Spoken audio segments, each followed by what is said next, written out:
நான் வந்து மியூச்சுவல் ஃபண்டில் இப்போ தான் ஸ்டார்ட் பண்ணுறேன் அப்படின்னா கண்டிப்பாக நீங்கள் வந்து இந்த ஃபண்டை ட்ரை பண்ணாதீங்க அப்படின்னு தான் சொல்லுவேன். எஸ்ஐபி போடுறேன்னு இதில் எஸ்ஐபிலாம் போட்டிங்கன்னா எஸ்ஐபி ரிட்டர்ன்ஸ் வந்து லம்சம் விட கம்மியாக இருக்கும். ஒரு 1 லட்ச ரூபாய் முதலீடு பண்ணியிருந்தீங்கன்னா இப்போ வந்து 4.5 லட்ச ரூபாய். இது வந்து எல்லாருக்குமான ஃபண்டு கிடையாது. செக்ட்ரல் ஃபண்ட்னா என்ன, அது மியூச்சுவல் ஃபண்டில் எப்படி பர்ஃபார்ம் பண்ணணும், இந்த மாதிரி செக்ட்ரல் ஃபண்ட் போட்டால் எவ்வளோ ரிட்டர்ன்ஸ் அதிகமாக கிடைக்கும், இந்த மாதிரி தேடுறவங்க ஜாஸ்தியாக இருக்காங்க. அதை பற்றி நிறைய பேர் என்கிட்ட கேட்டிருந்தீங்க. அதுக்கான வீடியோ தான் இந்த ஃபண்டு, அதாவது SBI banking and financial services fund. கிட்டத்தட்ட ஒரு 10 வருஷமா இந்த ஃபண்டு இருக்கு. இந்த ஃபண்டு பார்த்தீங்கன்னா purely banking and financial services sector மட்டும்தான் இருக்கு. ஒரு 10 வருஷத்துக்கு முன்னாடி பார்த்தோம்னா பேங்கிங் அண்ட் ஃபினான்ஸ்னா முக்காவாசி பேங்க்ஸ் தான் இருக்கும். பப்ளிக் செக்டார், பிரைவேட் செக்டார், அப்புறம் என்பிஎஃப்சி, இது மட்டும் தான் இருக்கும். ஒரு சில ஹவுசிங் ஃபினான்ஸ் கம்பெனி லிஸ்டா இருந்தது. இப்போ பார்த்தீங்கன்னா ஃபின்டெக் கம்பெனிஸ் வந்துருச்சு, ஹவுசிங் ஃபினான்ஸ் கம்பெனிஸ் நிறைய ஆயிடுச்சு. அப்புறம் மைக்ரோ ஃபினான்ஸ் கம்பெனிஸ் இருக்கு, ஜுவல் லோன் பேஸ் பண்ண முத்தூட் ஃபினான்ஸ் மாதிரியான companies, insurance companies, mutual fund companies, இந்த மாதிரி எல்லாமே லிஸ்ட் ஆகிறதுனால பேங்கிங் அண்ட் ஃபினான்ஷியல் சர்வீசஸ் செக்டார்னு எடுத்தாலே ரொம்பவே பெருசு. அண்ட் எல்லாமே கிராஸ் செல்லிங் பண்ற மாதிரியான கம்பெனிஸ். எஸ்பிஐ எடுத்துக்கிட்டீங்கன்னா insurance, mutual funds, bank, credit cards எல்லாமே இருக்கு. ஸோ எல்லாமே வந்து ஒரு பேங்க்ல போனால் கிடைக்கும். பேங்கிங் கிராஸ் ப்ராடக்ட் செல்லிங் இருக்கு, எல்லாமே நடக்குது. இந்த செக்டார் வந்து ஒரு growth ஃபேஸ்க்கு நகருமா அப்படின்னா 2025ல நல்லா போகும்னு எதிர்பார்த்துட்டு இருந்த செக்டார். ஒரு சில ஏஎம்சிஸ் நல்லா பர்ஃபார்ம் பண்ணியிருக்காங்க. 2026ல நல்லா போகிறதுக்கான வாய்ப்புகள் ஏன் இருக்குன்னா, யூஸ்வலா இன்ட்ரெஸ்ட் ரேட் கட் பண்ணா ரொம்ப மார்க்கெட்ல இன்ட்ரெஸ்ட் ரேட் குறைக்கும் போது பெருசா பர்ஃபார்மன்ஸ் இருக்காது. பட் ஆனா எக்கனாமிக் growth ஆக்டிவிட்டி நடக்குது, அப்போ இன்ட்ரெஸ்ட் ரேட் கட் பண்றோம் அப்படின்னும் போது இன்னும் ஒரு புல்லிஷான சினாரியோ வரதுக்கான வாய்ப்புகள். ஏன்னா யூஸ்வலா இன்ட்ரெஸ்ட் ரேட் கட் பண்ணாங்க அப்படின்னா home loan rates, personal loan, business loan வாங்குற ரேட்ஸ் குறையும் போது அந்த என்பிஎஸ் குறையும். ஏன்னா கம்பெனிஸ் நல்ல பர்ஃபார்மன்ஸ் இருக்கும், அவங்க கட்ட வேண்டிய இன்ட்ரெஸ்ட் குறையும் போது ப்ராஃபிட் அதிகமாக இருக்கும். ப்ராஃபிட் அதிகமாச்சுன்னா ஸ்டாக் ப்ரைஸ் இன்க்ரீஸ் ஆகும். அது ஒரு செயின் ரியாக்ஷன் மாதிரி போயிட்டே இருக்கும். ஸோ இப்படி தான் வந்து ஒரு எக்கனாமி வந்து புல்லிஷாக மாற்றுறதுக்கு இன்ட்ரெஸ்ட் ரேட் கட் பண்ணி ஆரம்பிப்பாங்க. 2025ல பார்த்தீங்கன்னா ஒரு 3-4 இன்ட்ரெஸ்ட் ரேட் கட் பண்ணாங்க. அதனால நிறைய லோன்ஸோட இன்ட்ரெஸ்ட் ரேட் குறைஞ்சது. ஸோ இன்ஃப்ராஸ்ட்ரக்சர் growth நல்லபடியாக நடக்கும் அப்படின்றது தான் எல்லாரோட எதிர்பார்ப்பு. ஸோ ஆட்டோமேட்டிக்காக செயின் ரியாக்ஷன் மாதிரி பேங்கிங் அண்ட் ஃபினான்ஷியல் செக்டார் நல்லா போகிறதுக்கான வாய்ப்புகள் தெளிவாக இருக்குது அப்படின்றதுனால புல்லிஷாக இருக்கும் அப்படின்னு. இன்னொன்று, பேங்க் நிஃப்டி கம்பேர் பண்ணுறவங்க பார்த்தீங்கன்னா நிஃப்டியோட கம்பேர் பண்ணும்போது யூஸ்வலாக பேங்க் நிஃப்டி பர்ஃபார்மன்ஸ் நல்லா இருக்கும். பட் லாஸ்ட் ஒரு 1-2 வருஷமா பெருசாக இல்லை. ஸோ அது 2026ல மாறுறதுக்கான வாய்ப்பு, மறுபடியும் பேங்க் நிஃப்டி லீடர்ஷிப் பொசிஷன் வரதுக்கு வாய்ப்பு இருக்குன்னு சொல்கிறாங்க. ஸோ இந்த மாதிரி நிறைய ரீசன்ஸ் இருக்கிறதுனால என்னோட ப்ரிஃபர்டாக நான் பார்க்குறேன். அண்ட் ஆஸ் வெல் அஸ் இது வந்து ரெக்கமெண்டேஷன் கிடையாது, எப்பயும் சொல்கிற மாதிரி எஜுகேஷன் பர்பஸ்க்காக. அண்ட் செக்ட்ரல் ஃபண்ட் யார் போடலாம் அப்படின்றதையும் சொல்லிடுறேன். நான் வந்து மியூச்சுவல் ஃபண்டில் இப்போ தான் ஸ்டார்ட் பண்ணுறேன் அப்படின்னா கண்டிப்பாக நீங்கள் வந்து இந்த ஃபண்டை ட்ரை பண்ணாதீங்க அப்படின்னு தான் சொல்லுவேன். ஏன்னா ஆரம்பிச்சுட்டு எஸ்ஐபி போடுறேன்னு இதில் எஸ்ஐபிலாம் போட்டிங்கன்னா எஸ்ஐபி ரிட்டர்ன்ஸ் வந்து லம்சம் விட கம்மியாக இருக்கும். யூஸ்வலாக இந்த மாதிரி ஃபண்ட்ஸ் ஆவரேஜ் ரிட்டர்ன்ஸ் கொடுக்கும், அதுக்குன்னு ஃபர்ஸ்ட் பர்ஃபார்மன்ஸ் கிடையாது. எஸ்ஐபி டேட்டாவும் நம்ம இன்றைக்கி பார்க்கலாம். ஸோ 10 இயர்ஸில் இது என்ஏவி பார்த்தீங்கன்னா ஆரம்பிக்கும் போது ஆஸ் யூஷுவல் 10 rupees தான் ஆரம்பித்தாங்க. டைம் லைன் வந்து 2015. ஸோ ஆல்மோஸ்ட் 10 இயர்ஸ் கம்ப்ளீட் ஆயிடுச்சு. இப்போ இதோட என்ஏவி ஆல்மோஸ்ட் 45 rupees இருக்குது. ஸோ ஒரு 1 லட்ச ரூபாய் முதலீடு பண்ணியிருந்தீங்கன்னா இப்போ வந்து 4.5 லட்ச ரூபாய். யோசிச்சு பாருங்கள், 10 வருஷத்தில் 4 times மணி போட்ட பணம் வந்து 1 lakhன்றது 4.5 lakhs. சரி, எஸ்ஐபியில் ரிட்டர்ன்ஸ்னு பார்த்தோம்னா மாதம் 1000 rupees வெறும் பேசிக்காக எடுத்துப்போம்.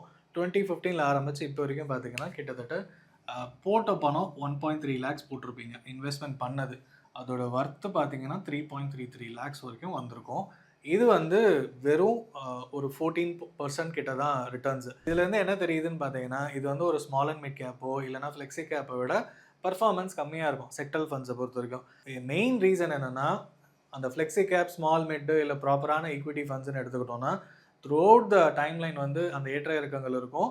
உங்களுக்கு ஆவரேஜாக 15 and above நிறைய ஃபண்ட்ஸ் கொடுக்கறதுக்கு வாய்ப்பு இருக்குது. பட் செக்ட்ரல் ஃபண்ட்ஸ்னும் போது சைக்கிளிக்கல்னால் ஏறும், பயங்கரமாக ட்ராப் ஆகும், திருப்பி ஏறும். ஸோ உங்களுக்கு அந்த பொறுமை வந்து என்ட்ரி அண்ட் எக்ஸிட் லம்சமாக இருந்தால் கரெக்டாக பண்ண தெரியணும். அந்த ஏறும் போது நீங்கள் இப்போ கரெக்டாக பணத்தை எடுக்க தெரிஞ்சால் மட்டும் செக்ட்ரல் ஃபண்ட்ஸில் லம்சம் இன்வெஸ்ட்மெண்ட் பண்ணுங்கள். எஸ்ஐபியை பொறுத்த வரைக்கும் ஆவரேஜாக 14-15% ரிட்டர்ன்ஸ் வந்தால் போதும் அப்படின்னா இண்டெக்ஸ் ஃபண்ட்லேயே போட்டுட்டு போயிடலாம். அது வந்து நிஃப்டி 50 இண்டெக்ஸோ இல்லை நிஃப்டி 500 இண்டெக்ஸ் ஃபண்டோ லாட் பெட்டர். இந்த மாதிரி ஒரு செக்ட்ரல் ஃபண்டோ செக்ட்ரல் இண்டெக்ஸில் முதலீடு பண்ணுறதுக்கு பதில் காமனான நிஃப்டி 50 இண்டெக்ஸ் இல்லை நிஃப்டி 500 இண்டெக்ஸில் முதலீடு பண்ணுறது நல்லது அப்படின்னே சொல்லுவேன். ரிட்டர்ன்ஸ் வைஸ் பெட்டராகவே கிடைக்கும் அப்படின்றது தான் என்னோட வியூ. இதுவே வந்து ஸ்டெப் அப் எஸ்ஐபி, இது வந்து வெறும் எஸ்ஐபி. ஸ்டெப் அப்னா இதுவுமே நிறைய பேர் வந்து தெரிஞ்ச பிறகு நான் மாற்றிக்க முடியுமா அப்படின்னு கேட்குறாங்க. அதாவது நான் எஸ்ஐபி ஸ்டார்ட் பண்ணிட்டேன், அடுத்த வருஷம் வந்து 10% இன்க்ரீஸ் பண்ணிக்கலாமா அப்படின்னா அது ஒன்று கேன்சல் பண்ணிட்டு பண்ணணும். ஒரு சில ஃபண்ட் ஹவுசஸில் மாடிஃபை பண்ண முடியும். 1000 வந்து 10% இன்க்ரீஸ் பண்ணி 1100 அதுவுமே வந்து வருஷம் பண்ணணும். என்ன கேட்டீங்கன்னா ஸ்டெப் அப் எஸ்ஐபி தெரிஞ்சிருச்சு அப்படின்னா ஆரம்பிக்கும் போதே 10% ஃபிக்ஸடா ₹500 வச்சிருங்க. தானாவே வருஷம் இன்க்ரீஸ் ஆயிடும். இந்த ஃபண்ட் ஆரம்பிக்கும் போது 10% ஸ்டெப் அப் எஸ்ஐபியோட போட்டிருந்தீங்கன்னா இப்போ உங்களுக்கு இருக்கக்கூடிய அமௌண்ட் வந்து 4.89 lakhs. அதாவது நீங்க ஒண்ணுமே பண்ணாம 10% ₹1000க்கு ₹1100 24 மாசம் முடிஞ்சு 1100ன்றது 1210 போகும். இது மாதிரி கொஞ்சம் கொஞ்சம் இன்க்ரீஸ் ஆன அமௌண்ட்டே பார்த்தீங்கன்னா 4.89 lakhs. ஸோ இது வந்து ஒரு மிகப்பெரிய ஒரு வெறும் 10% இன்க்ரீஸில் கிட்டத்தட்ட ₹5,00,000 கிட்ட இருக்கு. 3 லட்சம் எங்க இருக்கு, 5 லட்சம் எங்க இருக்குன்னு பாருங்க. இந்த அளவுக்கு இன்க்ரீஸ் ஆன அமௌண்ட் கிடைக்கிறதுக்கு ஸ்டெப் அப் எஸ்ஐபி அப்படின்றத யூஸ் பண்ணிக்கோங்க. நீங்க இனிமேல் எஸ்ஐபி ஸ்டார்ட் பண்ண போறீங்க அப்படின்னாலும் சரி, இல்ல ஆல்ரெடி ஒன்று போயிட்டு இருக்கு, ஃப்ரெஷ்ஷாக ஒன்று ஸ்டார்ட் பண்ண போறீங்கன்னு யோசிச்சிருக்கீங்கன்னா ஸ்டெப் அப் எஸ்ஐபியாவே கன்சிடர் பண்ணுங்க. ஸோ தட் உங்களுக்கு லாங் டேர்ம்ல அதிகப்படியான ரிட்டர்ன்ஸ் கண்ணுக்கு தெரியாம தாராளமா அதிகமா கிடைக்கும். இதே மாதிரி இது எஸ்ஐபி பார்த்துட்டோம். லம்சமாவும் எவ்வளோ கிடைச்சிருக்கு 10 இயர்ஸ்ல அப்படின்னு பார்த்தோம். சரி, இது எஸ்டபிள்யூபி ஆப்ஷன் அப்படின்னு பார்த்தோம்னா ரிட்டையர்மெண்ட். ஸோ ரிட்டையர்மெண்ட்டுக்குன்னு தான் நான் எஸ்டபிள்யூபின்னு சொல்லுவேன். அதுவுமே வந்து ஒரு கொஞ்சம் போர்ஷன் அப்படின்றது தான் நம்ம பார்க்குறோம். ஸோ நம்ம அந்த மாதிரி ஒரு 10 lakhs எஸ்டபிள்யூபி எடுத்துக்கிறோம் அப்படின்னாலும் அதே ₹6,000 வச்சுக்கிட்டிங்கன்னா நீங்கள் இந்த 10 இயர்ஸில் பார்த்தீங்கன்னா கிட்டத்தட்ட 7.68 lakhs வித்ட்ரா பண்ணியிருப்போம். அதாவது நீங்கள் போட்ட 10 lakhsல வித்ட்ரா பண்ண அமௌண்ட் 7.68 lakhs அண்ட் வித்ட்ரா பண்ணுற பர்சன்டேஜ் 7 கிட்டத்தட்ட 7%. அதாவது ₹6,000 மாதத்துக்கு அப்படின்னு வித்ட்ரா பண்ணுறீங்க. 7.68 lakhs இவ்வளோ வந்துருச்சு. இருந்தாலும் உங்ககிட்ட 2025ல ஸ்டில் ஒரு 25 lakhs இருக்கும். ஸோ நீங்கள் போட்ட பணம் டபுளுக்கு மேலே 2.5 டைம்ஸ் வளர்ந்துருக்கு 10 இயர்ஸில் இன்ஸ்பைட் ஆஃப் 7.68 lakhs வித்ட்ராயல் பண்ணதுனால. இதுதான் வந்து எஸ்டபிள்யூபியோட அட்வான்டேஜ். அகெயின் இது ரிட்டையர்ட் மக்கள் செக்ட்ரல் ஃபண்ட்ஸில் எஸ்டபிள்யூபி போடாதீங்க. இது வந்து பண்ணால் எப்படி இருக்கும் அப்படின்றதுக்கு தான் நான் காமிச்சிருக்கேன். இதை விட நீங்கள் ஒரு நல்ல மிட் கேப் ஃபண்டோ ஃப்ளெக்ஸி கேப் ஃபண்ட் அது மாதிரி போடும்போது இன்னும் பெட்டரான ரிட்டர்ன்ஸ், ரிஸ்க் ஃபேக்டர் கம்மியாகவே இருக்கும். சரி, என்ன ரிஸ்க் ஃபேக்டர் அப்படின்னு பார்த்தோன்னா அந்த ஏற்ற இறக்கங்கள். Banking and finance sector as such வந்து க்ரோ ஆச்சுன்னா ஃபண்டு க்ரோ ஆகும். ஆஸ் அ செக்டார் வந்து சைக்ளிக்கலில் பெர்ஃபார்மன்ஸ் குறைஞ்சிது அப்படின்னா ஆட்டோமேட்டிக்காக வந்து ரிட்டர்ன்ஸ் கம்மியாகும். இப்போ ஏஎம்சி கம்பெனிஸ்லாம் ரெகுலேஷன்ஸோடு இருக்குது. எக்ஸ்பென்ஸ் ரேஷியோ டைட் பண்ணும்போது அவங்களோட ப்ராஃபிட்ஸ் அடி வாங்கும். ரீசெண்டாக லாஸ்ட் மந்த் வந்து எக்ஸ்பென்ஸ் ரேஷியோ குறைக்க போகிறேன் அப்படின்னு சர்க்குலர் வந்துருச்சு. ஆட்டோமேட்டிக்காக ஏஎம்சி கம்பெனிஸ் வந்து ஃபாலோ ஆச்சு. அதே மாதிரி இன்சூரன்ஸ் கம்பெனிஸ்க்கும் வந்து ப்ரீமியம் வந்து இந்த அளவுக்கு தான் இருக்கணும், கமிஷன்ஸ் இவ்வளோ தான் கொடுக்கணும், அந்த மாதிரிலாம் ரெஸ்ட்ரிக்ஷன்ஸ் ஏதாவது ரெகுலேஷன்ஸ் வருது, ஐஆர்டிஏ கொடுக்குறாங்கன்னா கண்டிப்பாக இன்சூரன்ஸ் ஸ்டாக்ஸ் அடி வாங்கும். இன்ட்ரெஸ்ட் ரேட் சைக்கிளை பொறுத்து பேங்கிங் ஸ்டாக்ஸ் ஏற்ற இறக்கங்கள் இருக்கும். அதே மாதிரி அதை தாண்டி பேங்கிங் ஸ்டாக்ஸோட என்பிஏ நான் பர்ஃபார்மிங் அசட் அந்த என்பிஏ நம்பர்ஸ் அதிகமாக இருந்ததுன்னா ஆட்டோமேட்டிக்காக வந்து உங்களோட ஃபைனல் ப்ராஃபிட் அடி வாங்கும், ஸ்டாக் ப்ரைஸும் அடி வாங்கும். ஸோ எல்லாமே இந்த ரிஸ்க் ஃபேக்டர்ஸ் ஒவ்வொரு set of companies, private banks, public sector banks, insurance, AMCs எல்லாமே பார்த்தோம். ஸோ இதுதான் வந்து இருக்கிற ரிஸ்க் ஃபேக்டர். வோலட்டாலிட்டியும் ஏற்ற இறக்கங்கள் ரொம்பவே அதிகமாக இருக்கும் compared to any mid, small, flexi or large cap. So அதனால் இது வந்து எல்லாருக்குமான ஃபண்டு கிடையாது.